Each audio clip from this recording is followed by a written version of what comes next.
Bienvenue à ce numéro du Journal des Journaux, paru du 1er au 7 novembre 2021. Un numéro que nous entamons avec la conférence du COP26 tenue en Écosse. À cet effet, Issoufou Mahamadou et Bazoum Mohamed, toujours deux pour une même place, titre à sa une l'hebdomadaire Le Monde aujourd'hui, pour qui l'épisode de Glasgow est assez retentissant pour ne pas être relevé. C'est une première d'avoir un ancien président et son successeur immédiat, quoique dans un format différent comme participant à la même conférence. Il n'est pas évident que Bazoum n'ait pas senti la gêne d'avoir Issoufou partout sur ses traces. Les autorités françaises qui sont à la manœuvre de l'invitation de l'ancien président ont dû certainement arrêter le format avec lui. Pas question d'être sur place en même temps que le président Bazoum selon le journal pour qui ça paraît trop gros pour ne pas être relevé. Les technologies de l'information et de la communication ont réglé. On peut être virtuellement présent et Issoufou a joué le jeu, dans une parfaite antienne qu'on lui connaît. Son intervention médiatisée autant que celle de son successeur à la tête de l'État laisse aux Nigériens l'amer goût d'un pouvoir sans repère, ballotté entre la volonté de changement du président actuel et la détermination de l'ancien assis opposé fermement, conclut Le Monde aujourd'hui. Démolition du siège de l'OPVN, un acte qui continue toujours de fâcher les Nigériens, titre dans ses colonnes l'hebdomadaire Le Courrier, qui nous rappelle que c'est le 17 février 2020, à l'occasion de son déplacement à l'hôtel de ville de Niamey, pour se faire enrôler sur le fichier biométrique, qu'Issoufou Mahamadou a annoncé publiquement la démolition du siège de l'Office de produits vivriers du Niger, OPVN. Il avait souligné que sur les cendres de l'immeuble démoli va être érigé un mémorial qui sera dédié à Djibo Bakari, homme politique nigérien de renom, qui avait dit non au référendum de 1958. Presque 2 ans après cette démolition, le projet de construction du mémorial devient de plus en plus une utopie, voire un mirage pour les Nigériens. Et pour beaucoup de ces Nigériens se cacheraient des micmacs qui vont être d'un jour à l'autre dévoilés. D'ores et déjà, des langues commencent à délier.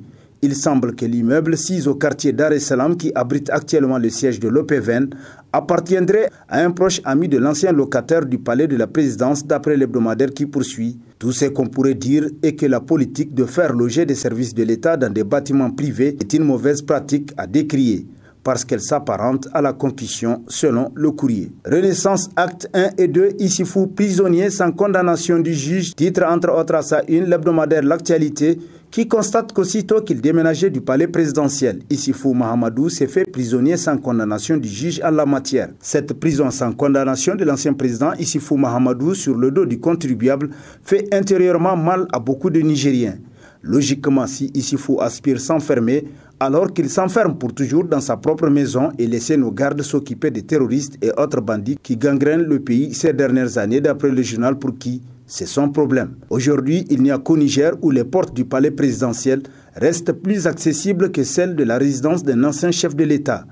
Il n'y a pas de doute, c'est la résultante directe de la méchanceté politique de l'homme. Mais qui sème le vent récolte assurément la tempête. Car tout le monde sait qu'aujourd'hui, malgré sa situation de détenteur de cellule, Hama Amadou a plus de conscience tranquille que l'ancien président Issoufou Mahamadou, toujours entouré de gardes, alors que Hama Amadou peut se rendre tranquillement dans tous les coins de la capitale avec un sourire de serviteur aimé et aimable, conclut L'Actualité. Annulation de l'échangeur du rond-point des armées, un cinglant désaveu pour Issoufou, titre à sa une l'hebdomadaire satirique Le Canard en furie, qui nous apprend que la loi de finances rectificative adoptée le 27 octobre 2021 par l'Assemblée nationale a été un véritable coup de poignard pour l'ancien président. Le projet de réalisation de l'échangeur du rond-point des armées, qui était cher, a été annulé à l'issue de la loi rectificative de la loi de finances.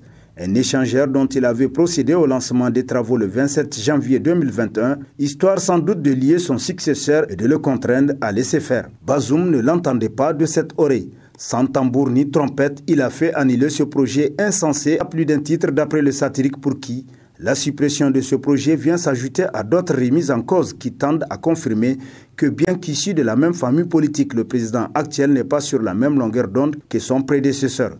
Non seulement Bazoum Mohamed est soucié d'un succès réel de sa gouvernance, mais il tient probablement à montrer un autre visage du socialisme nigérien. Une double préoccupation qui dérange au plus haut point l'ancien président, selon Le Canard en furie. Société assainir la gestion de l'Assemblée nationale, titre dans sa rubrique politique l'hebdomadaire La Roue de l'Histoire, pour qui depuis quelques années l'Assemblée nationale est citée comme une institution qui est peu regardante sur la rigueur dans la gestion. Il vous souviendra qu'à une certaine époque, la société civile a soulevé un vif tollé quand les députés nationaux ont adopté des résolutions pour revoir à la hausse leurs indemnités. Tout récemment encore, du temps de la gestion de Amadou Salifou, alors président de cette institution, on a parlé d'une bagatelle d'1 millier de conseillers qu'il s'est octroyé et qui n'ont aucun profil pour mener un travail intellectuel quelconque. Beaucoup d'entre eux étaient des illettrés complets ou des chômeurs à la recherche de la pitance journalière. Le seul sens qu'on peut donner à cette cascade de nominations reste et demeure le souci de caser des militants zélés pour faire face à la pression des structures politiques selon la roue de l'histoire qui poursuit. En ce qui concerne l'Assemblée nationale, deuxième institution de la République, les réflexions sont engagées pour rationaliser sa gestion en bannissant certaines anciennes pratiques. Un président otage d'un pays otage titre dans son éditorial l'hebdomadaire Le Nouveau Républicain pour qui le Niger vit des tensions, souvent miettes mais graves, qui ne présagent rien de bon pour le pays et pour sa stabilité. Et il y a urgence à apaiser, à rendre possible et féconde la paix des cœurs. Nos haines cumulées et immenses ont monté dans le ciel et depuis seul l'animal qui nous habite semble prendre le pas sur l'homme difficile à retrouver en nous. Le Niger est triste depuis des années que ses enfants ont refusé de s'entendre, de se parler franchement, de s'écouter, de se tenir les mains pour construire ensemble le pays, pour donner espoir aux enfants, pour rassurer les générations montantes. Le profil personnel a poussé les hommes à s'éloigner les uns et les autres, à se détester, à oublier qu'ils sont des frères, qu'ils sont des enfants d'un même pays et surtout qu'ils sont des croyants. Depuis, se sont bâtis des égoïsmes surdimensionnés et nous sommes perdus, devenant la bête, constate le Nouveau Républicain. Bruit entre le gouverneur et le maire de la ville de Niamey, une crise de leadership qui ne dit pas son nom, titre dans ses colonnes l'hebdomadaire L'Éclosion, pour qui la lune de miel entre le pouvoir de Niamey et les nouvelles autorités municipales de la ville risque d'être de très courte durée. À moins de 6 mois d'exercice de fonction, les rapports entre le député-maire président du conseil de ville et le gouverneur de Niamey deviennent de plus en plus tendus. Pourtant, jusqu'ici, les rapports entre les deux autorités semblaient plutôt cordiaux, constate le journal pour qui, visiblement, les dernières nominations faites par le maire lors de la 3e session ordinaire au titre de l'année 2021 constituent le point d'achoppement. D'après l'hebdomadaire qui cite un spécialiste, le gouverneur et le député-maire déplacent totalement la problématique. Ils sont plus dans une logique d'affrontement que de complémentarité. Pour lui, le contrôle de tutelle ne porte pas ici sur la forme, est-ce que le maire peut nommer ou pas, mais plutôt sur le fond, est-ce que les personnes nommées remplissent les critères ou pas? En outre, il faut aussi s'interroger sur le fondement légal ou non de l'usage de certains canaux de communication. Messages radio par exemple. Dans les pratiques administratives, conclut-il, rapporte L'Éclosion. Développement de la ville de Niamey, le maire central décline les axes clés, titre dans sa rubrique Nation, le bimensuel L'Étincelle, qui nous apprend que le samedi 30 octobre dernier, le député maire, président du conseil de ville de Niamey, a partagé avec les acteurs et partenaires le document cadre de la politique de développement de la ville de Niamey. M. Oumarou Dogari Moumouni a, à la maison de la culture Diado Sékou de Niamey, brossé devant ses pairs, 5 maires d'arrondissements communaux et la population la situation de la ville en termes de gouvernance communale, ainsi que les actions que compte amorcer la ville pour booster son économie. C'est un projet qui touche à tous les secteurs de vie. D'après le journal qui poursuit, ce document sera décliné en plan d'action quinquennal pour 2022-2026. Et il sera donc le leitmotiv des actions à mettre en œuvre par l'exécutif de la ville de Niamey, conclut L'Étincelle.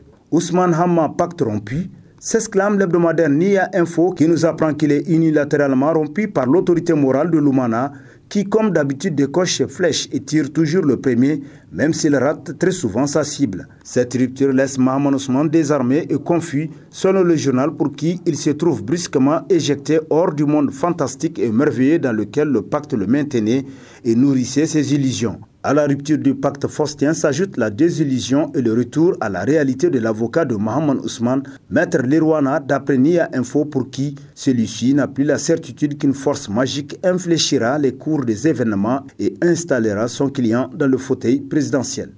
Politique, le PNDS à la croisée des chemins, s'interroge l'hebdomadaire satirique Le Hérisson, pour qui premier parti à avoir donné au Niger indépendant sa première alternance démocratique civile avec l'élection de Mohamed Bazoum à la magistrature suprême, qui a succédé à son compagnon de parcours politique Issifou Mahamadou.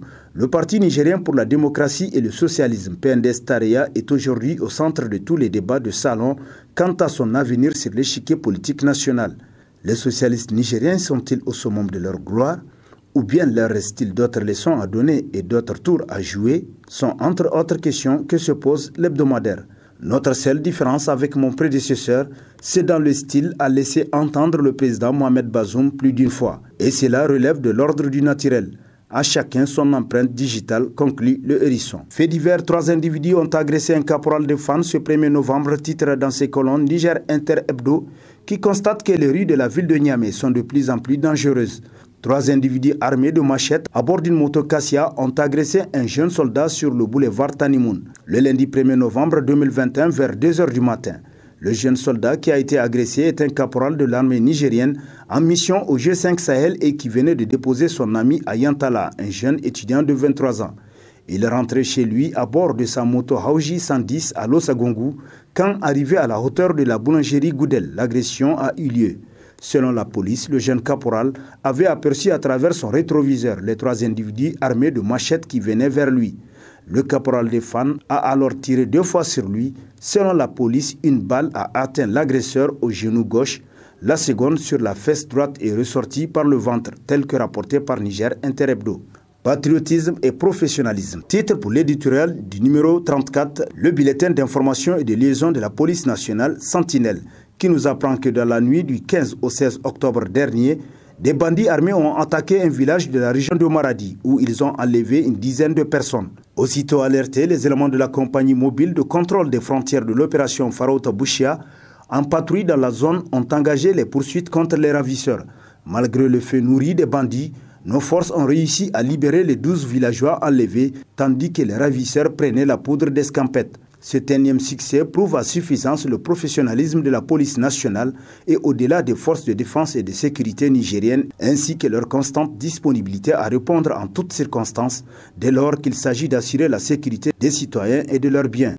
Mais on ne cessera jamais de le rappeler, ce défi commun pour être relevé nécessite la contribution de tous les citoyens. C'est en agissant ensemble que nous continuerons à préserver ce îlot de paix que constitue le Niger au milieu d'un vaste Sahel confronté à diverses problématiques sécuritaires, climatiques, environnementales, sociales et politiques, toutes aussi préoccupantes les unes que les autres et dont la prise en charge est toute aussi urgente, conclut Sentinelle, pour qui s'abstenir de dénoncer les malfaiteurs, c'est créer les conditions de sa propre insécurité. Et sur ce prend fin le présent numéro de la revue de presse. Prochain rendez-vous, plaise à Dieu dans une semaine avec toujours la même passion de vous servir. Bonne lecture et au revoir.